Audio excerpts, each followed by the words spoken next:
next effect on enzyme activity, which is substrate concentration. तो substrate is the thing कि जिसको actually में convert होना है into product. तो और enzyme convert करता है, उसकी help करता है उसको बनने मतलब product में convert होने में. तो हमारी बॉडी में उस एंजाइम की कुछ थोड़ी बहुत कंसनट्रेशन रहती है, थोड़ी बहुत मतलब जितनी ज़रूरत है उतनी कंसनट्रेशन एंजाइम की कंसनट्रेशन हमारी बॉडी में रहती है. तो अगर वो एंजाइम सपोज़ कि 10 एंजाइम है और हमारे पास अभी 6 सबस्ट्रेट आ गए हैं, तो उसमें से 6 काम कर रहे होंगे और फिर बाकी के फ्री होंगे. तो 6 वाला मतलब हम उस हिसाब से देखेंगे कि 6 ख़त्म हो गए इन सम पर्टिकुलर टाइम, तो उसका वो रेट है. फिर हमने एक और सबस्ट्रेट आ गया सपोज़, तो 7 सबस्ट्रेट्स हो गए. तो फिर उसकी वेलोसिटी थोड़ी बढ़ी बिकॉज सेम टाइम में 7 हो जाएंगे.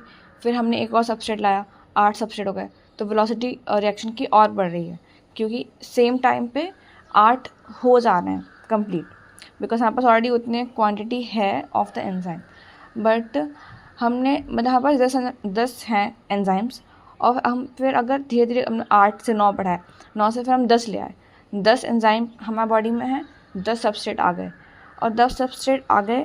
तो अब अगर हम 11वां सबस्ट्रेट भी ले आएंगे तो उसकी वेलोसिटी वो और नहीं बढ़ेगी. जैसे मतलब अब तक वेलोसिटी बढ़ रही थी 10 तक, तो वेलोसिटी बढ़ रही थी बिकॉज हमारे पास उन एंजाइम का उतना कंसनट्रेशन था.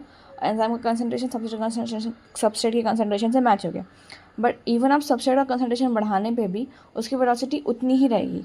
तो एक्चुअली वो उसको बोलते हैं कि एट फर्स्ट तो velocity of reaction is increasing but only up to a level which is called V max. मतलब उसकी वेलोसिटी वहाँ पर मैक्स हो जाती है और फिर उसके बाद वेलोसिटी रहती है कांस्टेंट, बिकॉज अब उसकी वेलोसिटी नहीं बढ़ने वाली इवन तो हम चाहे जितना सबसे कंसनट्रेशन बढ़ा लें. तो ये हो गया कि वी मैक्स है, फिर then it stays at the level. तो ये एक कंसेप्ट है कि उसकी वेलोसिटी बढ़ती है एंड देन स्टेज कांस्टेंट. उसके बाद एक इफ़ेक्ट जो कंसनट्रेशन से भी ज़्यादा होता है कि इनहिबिटर्स का प्रेजेंस. इनहिबिटर्स कुछ केमिकल्स होते हैं जो कि एंजाइम से बाइंड कर जाते हैं. मतलब एक्चुअली बाइंड होना है सबस्ट्रेट को to convert into product, but enzyme की जो एक्टिव साइट है उस पर जाके कोई इनहिबिटर बाइंड हो जाता है. सो लाइक अब उसकी एक्टिव साइट कंज्यूम हो चुकी है, मतलब अब वहाँ पे भर चुकी है. वो जगह एक सीट खाली थी जिस पे सबस्ट्रेट को बैठना था, बट अब उस पर एक इनहिबिटर बैठ चुका है. अब इनहिबिटर वहाँ बैठ के उसके ऊपर अब वो उस एंजाइम की एक्टिविटी शट ऑफ कर देगा in short. Because main activity जो उसका मेन काम था वो तो उसका हो ही नहीं पा रहा है, विच इज़ की सबस्ट्रेट को प्रोडक्ट में कन्वर्ट करना. सबस्ट्रेट आप फिट ही नहीं हो पा रहा है, वहाँ पे ऑलरेडी आप इनहिबिटर आके बैठ गया है. तो अब वो एंजाइम की एक्टिविटी शट ऑफ हो गई है. तो मतलब उससे उसकी एक हम कह सकते हैं कि वेलोसिटी या फिर एंजाइमेटिक एक्टिविटी उसकी रिड्यूस हो जाती है, वेलोसिटी रिड्यूस हो जाती है, रेट ऑफ रिएक्शन भी कम हो जाता है अगर इनहिबिटर्स का प्रेजेंस होता है. कुछ इनहिबिटर्स ऐसे होते हैं जो एक्चुअली में सबस्ट्रेट से काफ़ी मैचिंग होते हैं, मतलब उसका स्ट्रक्चर सबस्ट्रेट से मैच कर रहा होता है. तो एक्चुअली सपोज़ कि कोई ट्रायंगल शेप की पॉकेट बनी हुई है एंजाइम पे और उस ट्रायंगल शेप की पॉकेट में इन्वर्टेड ट्रायंगल शेप का सबस्ट्रेट को फिट होना है.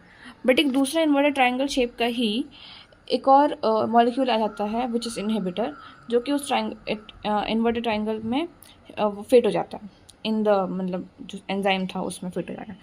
तो वही एक्चुअली फिर वो क्या करते हैं, वो कंपटीशन होता है दोनों का, बिकॉज दोनों का स्ट्रक्चर ऑलमोस्ट सेम ही है.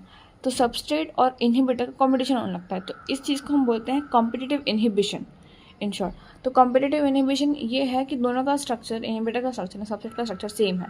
So they actually compete to go in the enzyme. वही अगर सबस्ट्रेट पहुंच गया तो वेलोसिटी बढ़ेगी, बट अगर इनहिबिटर्स पहुंच गए तो उसकी वेलोसिटी शट डाउन हो जाएगी. तो this is called competitive inhibition which is done by inhibitor. Inhibitor के प्रेजेंस से सब इफेक्ट पड़ते हुए हैं. मोस्ट ऑफ अगर इनहिबिटर प्रेजेंट है तो वेलोसिटी कम तो होनी ही है, बिकॉज हम ये इंश्योर नहीं कर पाएंगे कि हर बार एक सबस्ट्रेट ही एंजाइम में जा रहा है. तो एक ये जो हमारा ये कॉम्पिटिटिव इनहिबिशन है ये काम भी आता है actually in controlling bacterial pathogens. मतलब इन शॉर्ट बैक्टीरिया फैलने से हम उसको रोक सकते हैं.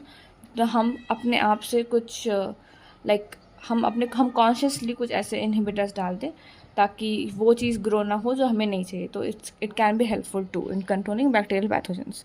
एक इम्पॉर्टेंट एग्जांपल है कि एक एंजाइम है सक्सिनाइक डिहाइड्रोजनेज. तो सक्सिनाइक डिहाइड्रोजनेज का काम है सक्सीनेट को कन्वर्ट करना। तो एंजाइम है सक्सीनेट डिहाइड्रोजनेज, सबस्ट्रेट है सक्सीनेट और उसका इनहिबिटर है मैलोनेट। तो malonate and succinate are actually similar in structures, जो कि सक्सीनेट डिहाइड्रोजनेज के लिए कंपटीशन करते हैं।